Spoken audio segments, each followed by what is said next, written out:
All right, welcome to the last Crypto Spin Through podcast of 2017, but you'll be hearing it in 2018. So that's something. We did a lot of growth this last 6 months and hopefully do even better this coming year. So starting with the news, SBI Ripple Asia forms credit card industry consortium in Japan. So they're looking to bring Ripple's enterprise blockchain solutions to the Japanese market, which really begs the question of how it will affect the coin's price, especially considering the Twitter meltdown that crypto Twitter is having about Ripple right now. The consortium is said to already have an app developed to tap into the Ripple's technology, and it'll be interesting to see how this year plays out for Ripple, especially in regards to the crypto community, considering we're at a point where there's people who believe in the ideas behind the crypto and there's people who only care about making money, and that's probably going to become a big conflict of 2018 as big institutions enter the game. Russian cryptocurrency exchange manager kidnapped in Kiev. Pavel Lerner was kidnapped from his office on the 26th. He's said to be an analytics manager for the exchange Exmo. It's pretty concerning for the crypto community. No doubt that this is by some criminal that really didn't understand how crypto works, because kidnapping a manager for the company, I really doubt that it will end up with the ransom paid or whatever. But for individuals who are influencers, they need to be really careful, since they straight up control their funds, and it'll be harder for the individual to be like, I have no control of this. I can't even access all these thousands of $1 million of funds. So hopefully 2018 there's not many click cases of this, as people's portfolios skyrocket, and hopefully people just stay safe. Next up, South Korea tightens grip but won't be banning Bitcoin trading. So a few measures have been put in place, so no more anonymous accounts are allowed on exchanges, which makes sense. And the second one, which is regulators can shut down exchanges whenever they desire. That's a bit puzzling and concerning. Additionally, banks are pulling support for crypto and really kind of clamping down on foreigners being able to access Korean exchanges and such, which is a big cause for decentralized exchanges to pop up soon. This clampdown probably won't make a big wave in the market, mainly because the first point is irrelevant, and it'll only be a problem once regulators do shut down the exchange for no reason. And KYC is going to be an thing that's definitely enforced in 2018, so get used to it. Next up, Goldman Sachs offering cryptocurrency trading. This is a 180 from their position a year ago, and it's slated to open up by June or even before that, because a lot of clients of them have been clamoring for options to trade Bitcoins, whether it be the coin themselves or the futures that it came out. 2018 and beyond, tokens are slowly eating the firm. So this article is mainly about how contribution in crypto has, like, the way contribution pops up in crypto has allowed lower attrition rates in employment in comparison to formal employment, considering crypto is super community focused, and a lot of people who aren't on the initial team usually get integrated because they're people who contribute a lot to the community, either by just taking that informal community manager role that turns into a real one, or them contributing some kind of labor to the community and getting rewarded for bounties and such. So this was dubbed kind of a gig economy on steroids because of the bounty system, and it'll be interesting to see if this carries over to any other industries as crypto matures and starts kind of spreading out and offering services that overlap with industries that are way more formal.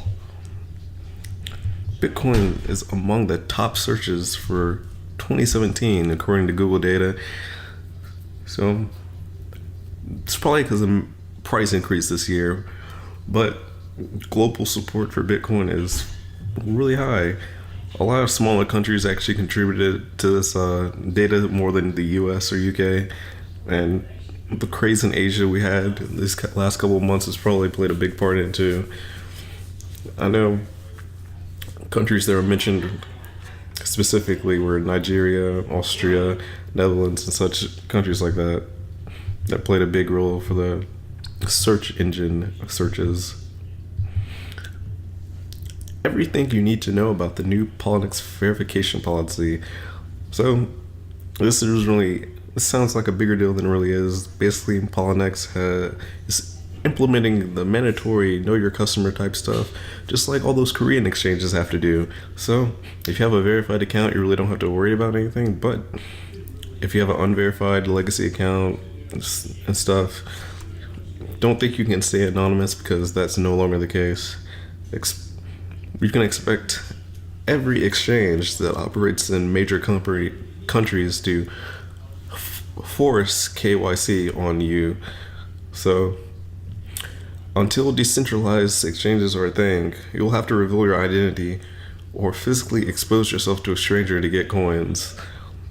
That's just something you won't be able to avoid. There's no way around it. So next up, more things about crypto exchanges. Start your 2018 right off the right way by using exchanges with lower fees. And first up is GDEX. It only has a 0.25% fee on Bitcoin trading.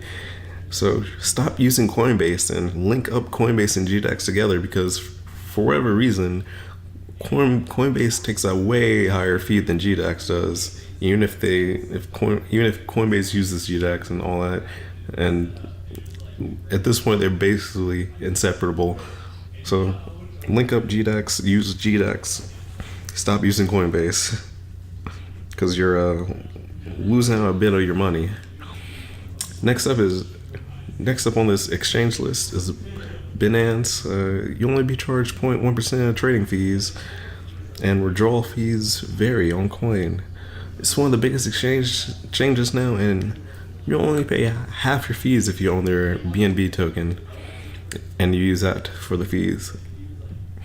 You should have an account on Binance anyway, because it's one of the biggest for alts, and alt market's always popping off.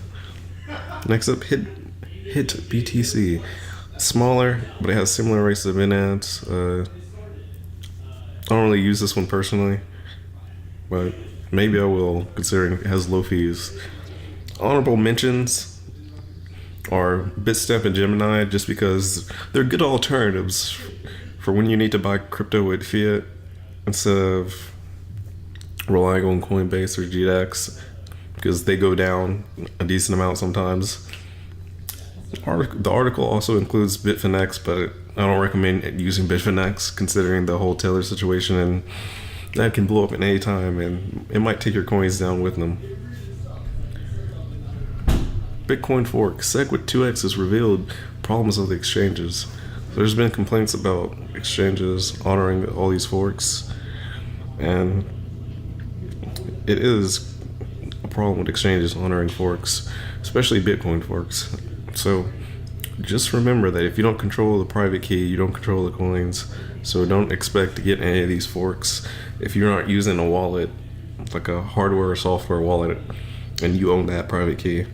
So if you're trying to collect future forks, put your coins off at an exchange, because having your coins on exchange really reduces your chance of getting that forked coin to almost zero in most cases, especially with a big exchange like Coinbase that doesn't just host any coin.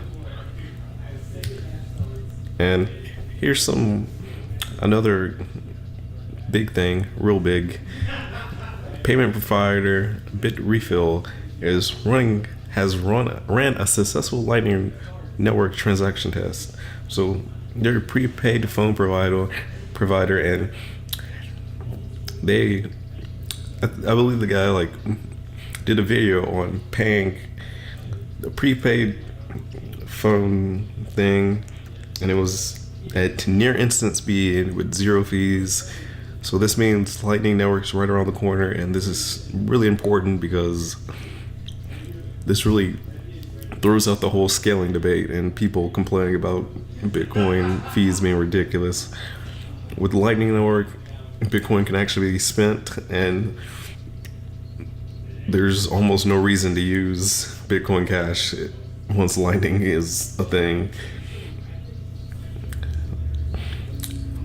I think Lightning will mainly be for actually utilizing Bitcoins though, so there might be still a cost to switch your coins to something a bit faster when all you're doing is, swapping to an exchange, but it really all depends on who implements Lightning, which hopefully we'll see community-wide implementation in 2018. And that's it. It's New Year's. I figured a lot of people won't be listening because there's a major slump on Christmas. Barely anyone listened to the Christmas episode. So enjoy your New Year's. Enjoy this 10 minutes of news. And see you guys next year. There's going to be a lot going on. A lot of improvements. And stay tuned for the Thursday episode where it's back to the normal 20 to 40 minutes of news for you guys who have that long commute. So, see you Thursday.